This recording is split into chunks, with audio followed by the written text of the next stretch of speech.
All right, y'all, we're back at it again. We are knocking them down today. So now we have Escada Flor del Sol.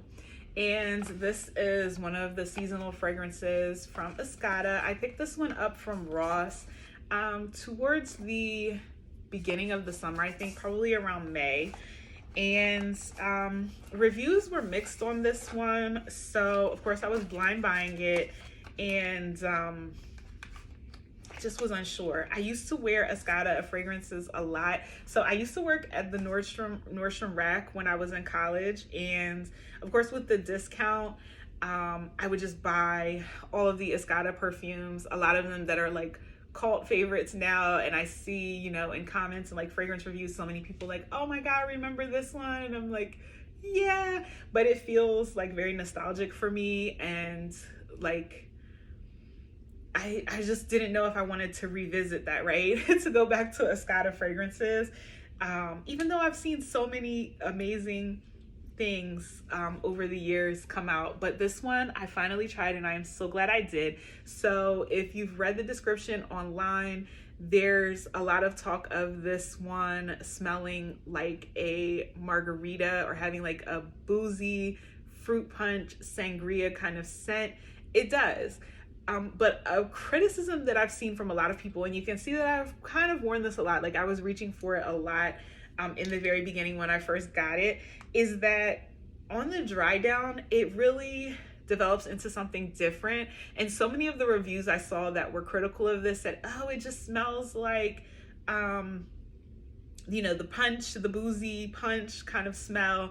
And then that disappears and you don't smell anything. And they said that it has no longevity. For me, what happens is that it transforms into this really beautiful floral. And to me, it's so fantastic because it's giving you like that experience of Mexico. So I think of it as like dinner drinks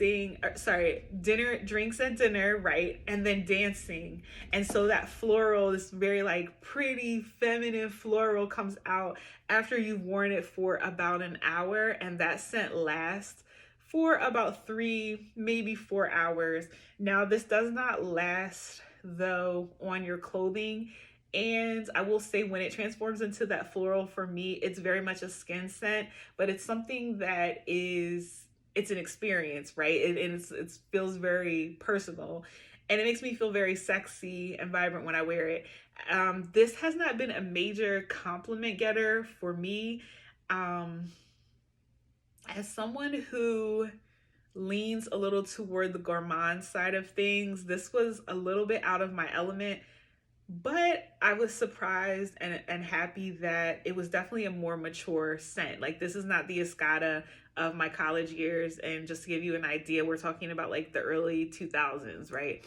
Is when I was into Escada fragrances back in the day. So yeah. Overall, I rate this one a 7.8 out of 10. It is an EDT, so you can only expect so much in terms of performance, but I think they could have done a little better with that. I really love the scent itself and the experience. I'll definitely be on the lookout for more Escada limited editions. Thanks, y'all.